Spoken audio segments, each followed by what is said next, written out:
Bueno, vimos cómo calcular de forma intuitiva, digamos, algunos límites, pero eso no nos provee, no nos da ninguna certeza de la validez del argumento que estamos llevando a cabo. Necesitamos una base sólida en la cual ponernos de pie, ¿no? Y eso nos lo proveen las leyes de límites, que es el tema de esta sección. Antes de empezar a hablar de leyes de límites, vamos a hablar de algo de dos asuntos que son bastante obvios. Y es, por ejemplo, si tienes aquí el límite cuando x tiende a de k, donde k es una constante que no depende de a. La pregunta es a qué valores se acercan k o a qué valor se acerca k a medida que x se acerca a a. Y aquí vemos la gráfica de y igual a k, ¿no? Está a distancia k de el eje X, en este caso pues K es positivo porque está por encima del eje X, y vemos que no importa dónde esté A, el valor de K no va a cambiar porque por definición es constante. Así que el límite cuando X tiende a K, de K para cualquier K, es K. ¿Sí? O sea, es la misma constante K, no se mueve, ¿no? Por definición es constante, es fija. Sigue siendo K, no importa cuál sea el valor de X, es independiente del valor de X. Por otra parte, acá tenemos cuál es el límite cuando X tiende a A de X. O sea, ¿a qué valores se acerca X cuando X se acerca a A? La otra manera de decir esto, la quizás más obvio, cuando le preguntan a uno de qué color es el caballo blanco de Napoleón, pues la respuesta debe ser obviamente blanco. O sea, X se acerca a A cuando los valores de X se acercan a A. Aquí tienen la gráfica de Y igual a X y ven que no importa el valor de A, si yo me acerco a ese valor, por X, los valores de Y se van a acercar exactamente a ese mismo valor, pero acá en el eje de Y, porque los valores de Y son iguales al eje X, a los valores del eje X. Veamos entonces, las leyes de límite son las siguientes. Me dicen si el límite cuando X tiende a f de X y el límite cuando X tiende a de g de X existen. O sea, f y g son funciones cuyos límites existen cuando X se acerca a. Entonces, el límite de la suma existe, el límite de la resta existe, el límite del producto de ellas dos existe y el límite de una constante k por cualquiera de esas funciones, en este caso estoy cogiendo g, existe. Y además, el límite cuando x tiende a del cociente, y con el cociente siempre tenemos que tener cuidado de no estar dividiendo por cero, existe siempre y cuando el límite cuando x tiende a de la función de abajo, en este caso y, sea distinta de cero. Además de que esos límites existan, sabemos a qué tienen que ser iguales. O sea, por ejemplo, el límite cuando x tiende a de f de x más g de x es igual al límite cuando x tiende a de f de x más el límite cuando x tiende a de g de x. En palabras, el límite de la suma de dos funciones es la suma de los límites de las funciones. Lo mismo con la resta. El límite cuando x tiende a de f de x menos g de x es el límite cuando x tiende a de f de x menos el límite cuando x tiende a de g de x. O sea, puedo separar los límites porque el límite de la resta de dos funciones es la resta de los límites de esas funciones. Lo mismo con el producto, el límite cuando x tiende a de f de x por g de x es el límite cuando x tiende a de f de x por el límite cuando x tiende a de g de x. En palabras sencillas, el límite del producto es el producto de los límites y eso generaliza a el caso particular cuando una de las funciones es constante. El límite de una constante por una función es la constante por el límite de la función. ¿Y por qué digo eso? Porque si usted aplica la regla del producto a esta regla, dice el límite cuando x tiende a de k por g de x es el límite cuando x tiende a de k por el límite cuando x tiende a de g de x, pero el límite cuando x tiende a de k, acabamos de ver hace un momento que el límite cuando x tiende a de cualquier constante es ella misma, ¿verdad? Por eso pueden ver aquí como si esa k se factorizase de dentro del límite. El límite de una constante por una función es la constante, esa misma constante, por el límite de la función. Y por último, el límite del cociente es el cociente de los límites, siempre y cuando tenemos que tener cuidado de que el denominador no sea cero. O sea, el límite cuando x tiende a de f de x entre g de x, el límite cuando x tiende a de f de x entre el límite cuando x tiende a de g de x. Y esas son las 5 reglas o leyes de límite que vamos a estar utilizando para poder calcular el límite de muchas funciones. Por ejemplo, dice, aquí tenemos un polinomio, dice, hay el valor del límite cuando x tiende a 1 de este polinomio que está aquí, 3x a la 5 menos 2x al cuadrado más 6x más 5. Sí, el límite existe. Sabemos y ya hemos visto que el límite no necesariamente existe. Hemos visto ejemplos donde el límite no existe. ¿Sí? Así que vamos a tratar de calcular utilizando las leyes de límite. El límite cuando x tiende a 1 de 3x a la 5 menos 2x cuadrado más 6x más 5. Utilizando las leyes de límite puedo separar estas sumas y estas restas. El límite de la suma es la suma de los límites, el límite de la resta es la resta de los límites. Así que va a ser, y vamos a hacer todos los pasos aquí para que no nos perdamos, el límite cuando x tiende a 1 de 3x a la 5 más el límite cuando x tiende a 1 de negativo 2x cuadrado más el límite cuando x tiende a 1 de 6x más el límite cuando x tiende a 1 de 5. ¿Sí? Y ahora podemos utilizar que el límite de una constante por una función es la constante por el límite de la función, así que podemos factorizar este 3 y este 2, este negativo 2 y este 6, este 5, si quieren déjenlo por ahí. Así que tenemos 3 por el límite cuando x tiende a 1 de x a la 5, menos 2 por el límite cuando x tiende a 1 de x al cuadrado, más 6 por el límite cuando x tiende a 1 de x, más el límite cuando x tiende a 1 de 5. Ahora, el límite del producto es el producto de los límites, o sea que el límite cuando x tiende a 1 de x a la 5 es el límite cuando x tiende a 1 de x, por el límite cuando x tiende a 1 de x, por el límite cuando x tiende a 1 de x, por el límite cuando x tiende a 1 de x, por el límite cuando x tiende a 1 de x. O sea, el límite cuando x tiende a 1 de x multiplicado por sí mismo 5 veces. ¿Sí? Tenemos el límite cuando x tiende a 1 de x a la 5. El mismo razonamiento aquí cuando es al cuadrado, el límite cuando x tiende a 1 de x al cuadrado, el límite cuando x tiende a 1 de x, por el límite cuando x tiende a 1 de x, que es el límite cuando x tiende a 1 de x al cuadrado. Aquí no tenemos nada que hacer, acá tampoco. Aquí el límite cuando x tiende a 1 de x, límite cuando x tiende a 1 de x, límite cuando x tiende a 1 de x, esos tres sabemos que son igual a 1. Así que tenemos 3 por 1 a la 5, menos 2 por 1 al cuadrado, más 6 por 1, más el límite cuando x tiende a 1 de 5, 5 siendo una constante es 5. Así que tenemos aquí 3 menos 2 más 6 más 5. 3 menos 2 más 6 más 5, 6 y 5, 11. Y 3 menos 2, 1. 1 más 11, 12. Por otro lado, tenemos por acá otro ejemplo. Dice, hallé el valor del límite cuando x tiende a negativo 11 de x al cubo más 8x cuadrado menos 29x más 44 entre x más 11. Hallé el valor de ese límite si ese límite existe. Y tratamos de utilizar las leyes de límites y sustituimos entonces por acá y nos da, si se fijan, el denominador nos daría el límite cuando x tiende a negativo 11 de x más 11, que serían negativo 11 más 11, que eso es 0.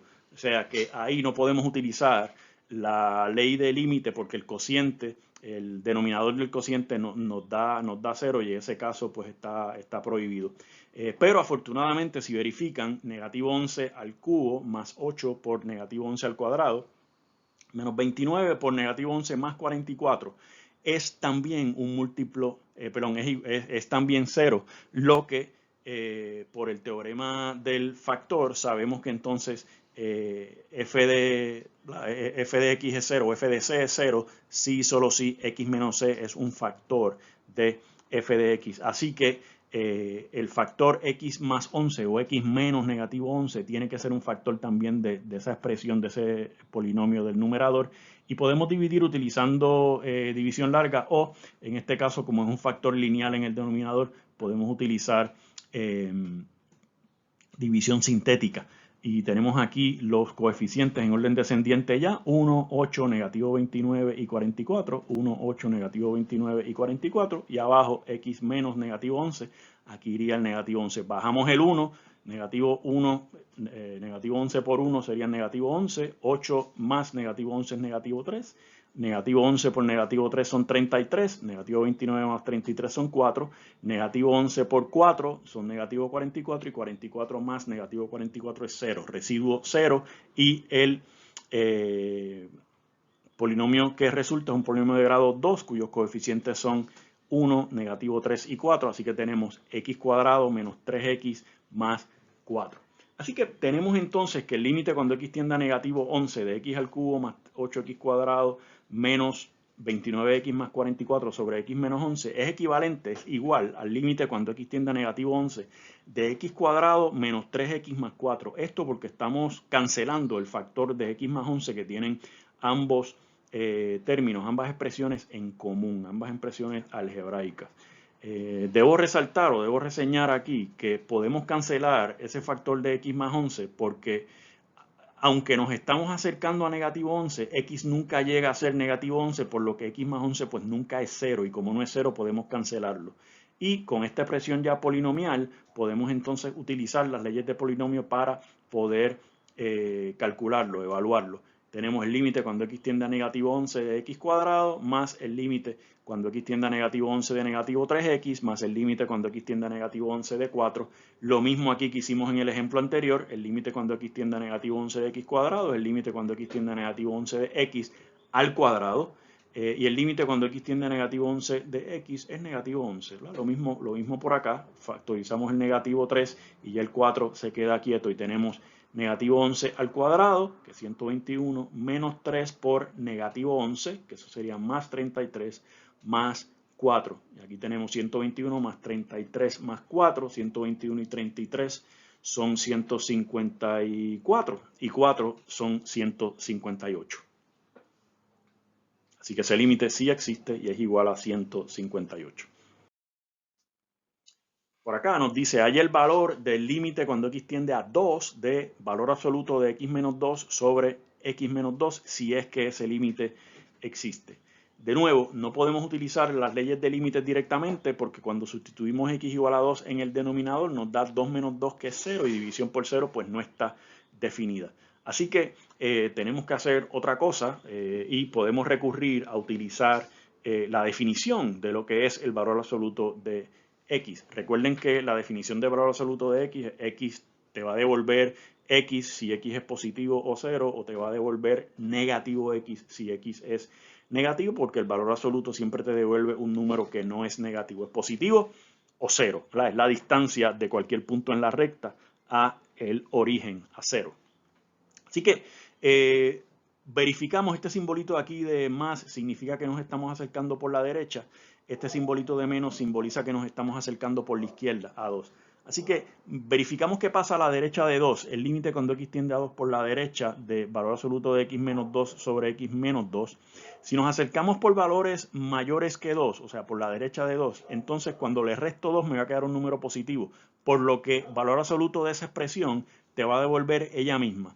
Y tenemos entonces x menos 2 sobre x menos 2 que podemos cancelar porque x se acerca a 2 por la derecha, pero no es 2. Por lo tanto, ese cociente nos da 1 y el límite cuando x tiende a 2 por la derecha de 1 es 1. Por la izquierda, ¿qué pasa? Si nos estamos acercando por la izquierda, nos estamos acercando por valores que son menores que 2. Por lo tanto, al restarle 2 a un número que es menor que 2, nos va a dar un número negativo y por ende el valor absoluto de esa expresión va a ser el negativo de la expresión en el interior del valor absoluto y nos queda negativo, paréntesis, x menos 2.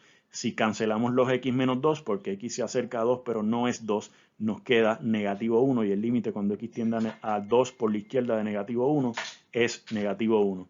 Y como hemos verificado ahora, el límite cuando x tiende a 2 por la derecha de la expresión nos da 1, pero por la izquierda nos da negativo 1. Y como negativo 1 no es 1, el límite cuando x tiende a 2 por la derecha no es igual al límite cuando x tiende a 2 por la izquierda, ese límite no existe. Aquí tenemos otro tipo de ejemplo que podemos encontrarnos. Hay el valor del límite cuando x tiende a 7 de raíz cuadrada de x más 2 menos 3 sobre x menos 7, sí existe. Fíjense que aquí tampoco podemos utilizar la ley de límite de forma directa porque al sustituir x igual a 7 en el denominador nos queda 7 menos 7 que es 0.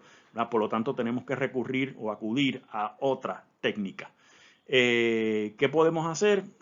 Podrían intentar dividir, pero aquí es un poco complicado con la raíz cuadrada. Así que casi siempre que le salgan estas diferencias de raíces por acá, el truco más sencillo a seguir es el de multiplicar por el conjugado. En este caso, multiplicar por raíz cuadrada de x más 2 más 3. Tanto el numerador como el denominador. Y al hacer eso, entonces lo que están haciendo es una diferencia de cuadrados en el numerador y me queda x más 2 menos 9, ¿verdad?